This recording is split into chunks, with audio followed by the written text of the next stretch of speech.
What's going on, guys? Welcome back to the channel. Nervous Vet here. If you see behind me, we have a blank standings board.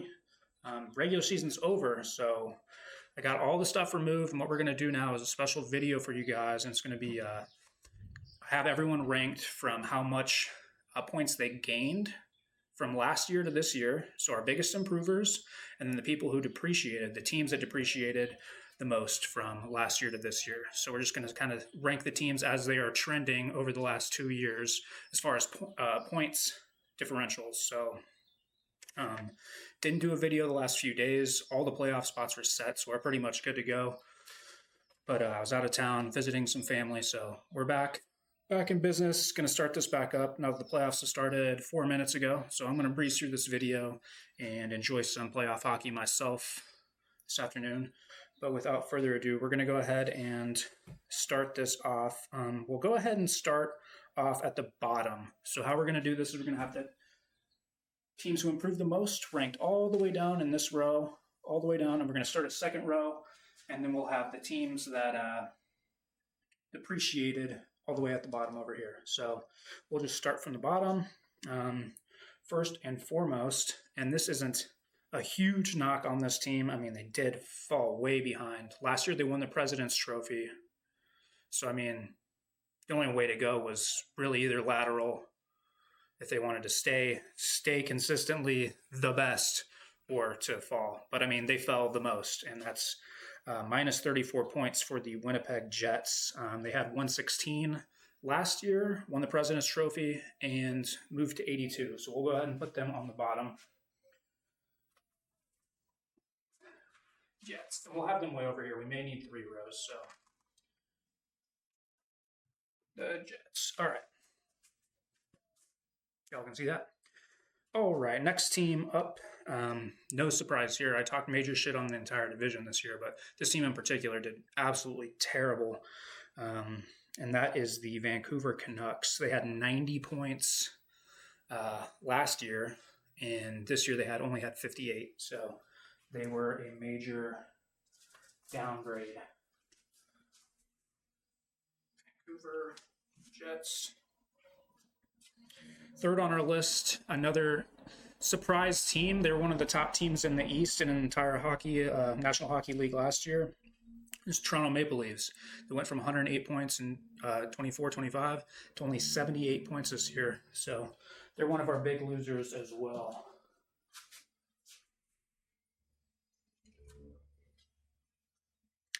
Next up, I call them the Fire Sale Flames. Fire Sale Flames and the Fire Sale Blues, but we're talking about Calgary here. They're minus 19, so not nearly the fall from grace that these 3 teams had, well over 30 points. But Calgary was minus 19, and looking at my cheat sheet here, Calgary had 96 last season and only 77 this year.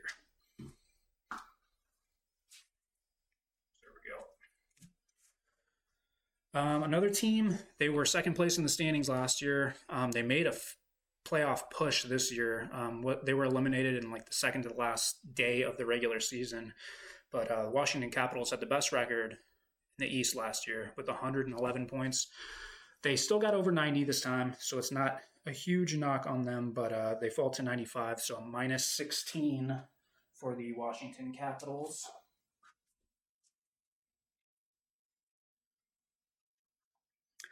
Next, another Pacific Division team. It seems like every Pacific Division team is probably going to be a minus because that whole division sucked. But we have the Las Vegas Golden Knights. They were the 3rd best team in hockey last year.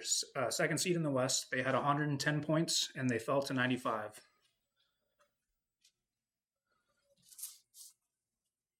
I have nothing else to say about this team. If you've watched this channel, you know. Not a fan. Next up, we have the Florida Panthers. Last year's the 2-time defending Stanley Cup champions. They've won the last 2. They were one of the worst teams in the East this year, which the East was tough. They went through some injuries, so there was that. But they had they didn't even finish super high in the standings last year. They just had an amazing postseason. They had 98 points last year, fell to 84 this season. Florida. That's your two-time defending Stanley Cup champions and your three-time defending Eastern Conference champions. They've been to 3 cups in a row, and that's definitely not happening this year. I'm happy to say. We already talked about the Firesill Flames. Now we're going to talk about the Firesill Blues, which this could have been a lot uglier than what it was, guys. St. Louis looked like they were on a downward spiral, and they were. But they ended up making a bunch of trades, and it seemed like they gutted their team, but they actually made a pretty strong push for the postseason at the end of the season. And I don't know. On this, in this episode, it's going to seem like they're trending down, but I think if you look at what they did after the trade deadline to the end of the regular season, they're actually trending in the right direction. They have something to build on, in my opinion. But the St. Louis Blues are -10. Last year they had 96 points. This year 86 points, which is semi-respectable considering where they were at before the Olympic break. If I can find them. No. Found them. St. Louis Blues. All right. Next on our list, one of the New York teams. One of them trended up, one of them trended down. We're talking about one of the worst teams in the Eastern Conference, and that was the New York Rangers. Why am I stumbling? We all know who it is. The New York Rangers are -8. Last year they had 85. This year 77.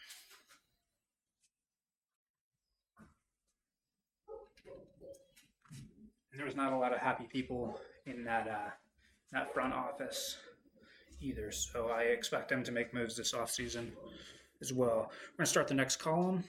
This is a playoff team here. We've had a couple of them on the board already.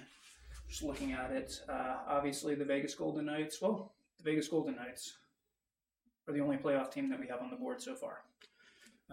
This team made it to the Cup the last 2 years. They are your two-time defending Western Conference champions. That is the Edmonton Oilers. They are also -8, right with the New York Rangers. But yeah, they had 101 points last year. They got the triple-digit threshold, but this year they took a step back, only made it to 93. But they did make the playoffs, so go ahead and have them. This row. Trying to think. Actually, I think what we'll have to do is probably do them right here. Do not want to run out of room. All right, Edmonton. Another team, man, they fired everyone from their front office because they didn't make a jump, but they actually stayed consistent. They're the last team that actually made a downgrade from last year to this year. And, I mean, they didn't have a horrible season. They were just in a tough conference. They couldn't get a playoff spot because everyone was beating the shit out of the Pacific Division. But we're talking about the New Jersey Devils. They're -4. Last year they had 91 points. They're down to 87. We'll go ahead and start them down here a little lower. New Jersey. Yeah, we can see that. Cool. Move them over just a tad. Sweet. All right, now we're talking about all the rest of the teams in the NHL actually improved.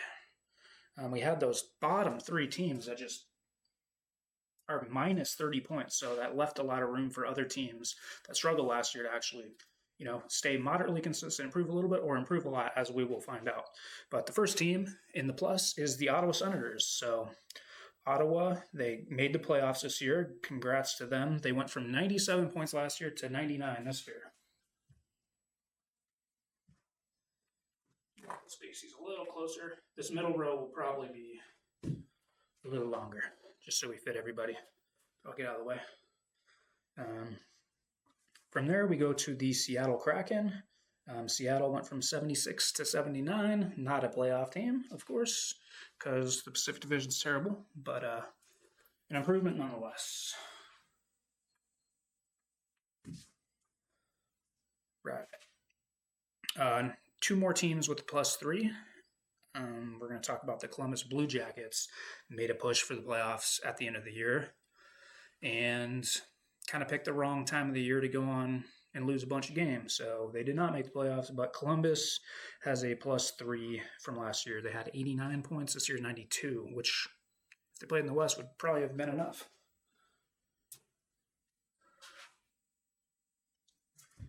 And then the final team with a +3 is going to be my former team that I used to rep, the Arizona Coyotes. Moved to Utah, of course, became the Utah Hockey Club, or now the Utah Mammoth.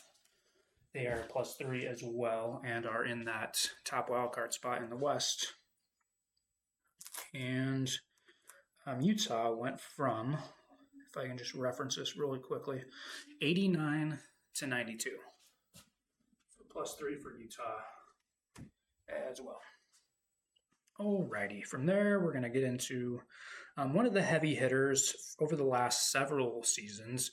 Last year they hit the 100-point threshold. This year they did the same, and they're +4, and that's the Tampa Bay Lightning, one of the strongest teams coming out of the Eastern Conference. And I mean, my pick to probably make a deep run. So Tampa's looking pretty good. +4 last year, 102 to 106.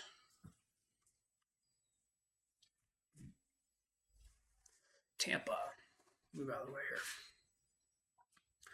So next we have a team that basically did the same thing they did last year. They earned 6 more points than they did last year, but they crumbled at the wrong time of the year. And we're talking about, you guessed it, the Detroit Red Wings. Last year, 86 points. This year, 92. The same results, a late season collapse and missing the playoffs again, which they now have, I think, the longest drought in the entire league. But they are +6. They're technically trending in the right direction. Technically, I mean, the playoff berth is probably the only thing that matters to that team. Here's another interesting one. Sorry, got noisy neighbors. Another team that stayed consistently good, and that is the Dallas Stars, who had 106 points last year and 112 this year. So a +6 for the team. I did my bracket challenge. I have them winning the West. I know it's crazy. Everyone's on Colorado, but a President's Trophy winner has not won the Cup since like 2013, and I want to say that year was a shortened season. So before that, it was like the Red Wings in like 2008 or something like that. So it's been a very long time since a President's Trophy winner had the postseason to match the regular season. So I just think with the top teams in the West, yeah, the West kind of sucks, but the top teams in the West, man, they're the heavy hitters, and Dallas is definitely one of them, and they dealt with injuries throughout the year. I mean, this could have been a lot closer Central Division had Dallas been healthy all year. And I mean, everyone has injuries. I'm not trying to make excuses for them, but they closed the gap with about 3 weeks left in the season, and then Colorado obviously ended up pulling away, but Dallas, another +16. Next, we have another Central Division team. They're actually able to make a good trade in the off season or at the beginning of the season, and they made a good push. They're +7 from last year, and last year they didn't have a bad year. They had 97 points. This year, 104, and of course, I'm talking about the Minnesota Wild, the team playing the Dallas Stars in the first round, and this matchup is awesome. I'm looking forward to this series tremendously. But yeah, +7 for the Minnesota Wild. Next, we have the other New York City team, the Islanders, constantly flirting in that wild card territory and being in the top 3 in their division. And then them, like the Columbus Blue Jackets, kind of had a less than stellar last 10 games of the season and found themselves on the outside looking in. Did not make the playoffs, but the Islanders obviously drafted the likely Calder Trophy winner, and they took a giant step forward, in my opinion. +9 is nothing to scoff at. I mean, that's a several game improvement. So your Islanders went from, see, where are we at? They were one of the worst teams in the league last year. I mean, they're in the bottom 10, it looks like. 82 points to 91. They narrowly missed the playoffs in that tough Eastern Conference. And then, moving along, +11. This is a shocking thing to say because they were consistently bad both years, but it's the Chicago Blackhawks. They got a year older. They're a really young team. They only had 61 points last year. This year only 72, but it's still an 11-point difference, and they are still building that team up. So, Chicago Blackhawks.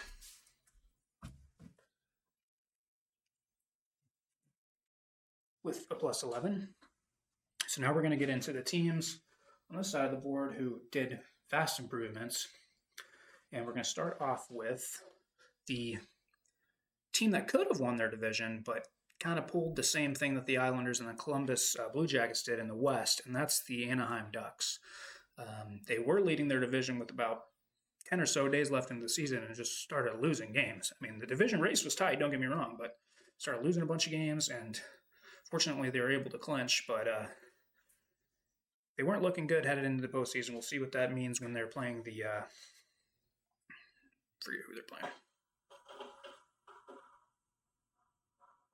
Oh, Edmonton. Duh. Okay, here we go. Anaheim Ducks. No edits to be found here. Sorry for the delay. Anaheim plus 12. So last year, Anaheim had 80 points. This year, 92. So good for them.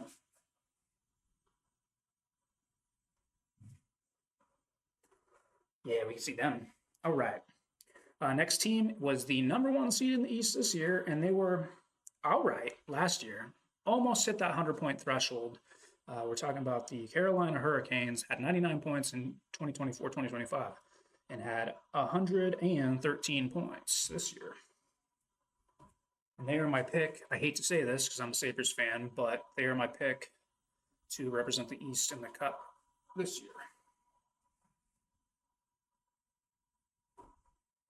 All right. Trucking right along. Next team, a huge division rival of ours. They're kind of trending to have the same kind of season they did last year, but they were probably the hottest team to end the year. I think they had at least went on an 8 or 9 game win streak somewhere near the end of the season, and they actually made a huge push to win the Atlantic Division. And of course, I'm talking about the Montreal Canadiens, which talked about Tampa making a deep run in the playoffs. They're going to have to get through these guys first. This is going to be a tough series. This is the equivalent, I would say, of the Stars Wild series, but back east. So this should be a banger. Montreal. And I didn't mention it, but they're plus 15 from last year. So Montreal had, if I'm looking at my cheat sheet here, 91 points last year, 106 this year. Next we have two teams with plus 18. One of them made the playoffs, one of them did not. We'll start with the team that actually did not make the playoffs. They tried. they almost made it, and they have an older team full of vets that I love. I'm talking about the Nashville Predators. They're plus 18. They were the 3rd worst team in the league last year with 68 points, and they made a huge push to 86 points. So good for them. They're trending in the right direction. Hopefully they can keep that core together. I know everyone's going to be a year older, but hopefully they can make a push into the postseason next year. I'll be rooting on them.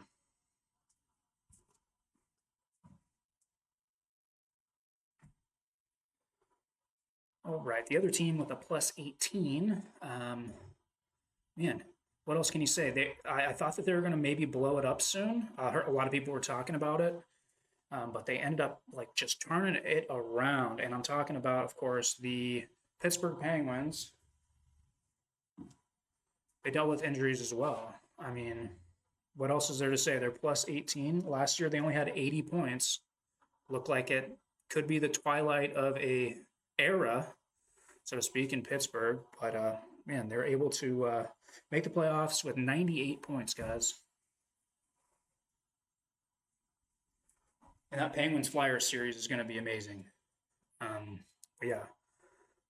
One last team before we hit the plus 20 jumpers. This is a team that was plus 19 and was a very good team last year and was a very good team this year. We're talking about the Colorado Avalanche. 102 points last year. Consistently been like contenders. Had a cup victory in that shortened season. But yeah, Colorado Avalanche go from 102 points to 121, your President Trophy winners. Next. All right. Now we're to the top 5 of the teams that improved the most. Unless I missed somebody, which of course I did. Great. I'm not doing this video all over again. That's okay. It's cool. The Philadelphia Flyers, plus 22. They made the playoffs. They had a super late season surge. But yeah, the Flyers plus 22. Last season, they were 4th worst in the entire NHL with 76.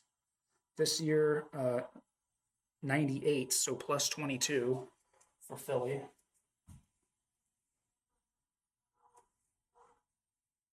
That's embarrassing, guys. I actually forgot a team earlier in the video. This is going very well, but it's okay because we're just going to talk about them at the end.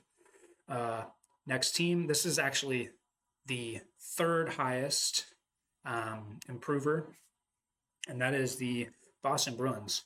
Plus 24, guys. They had the same amount of points as Philly last year, 76, and they made that 100-point threshold. 100 points for the Boston Bruins.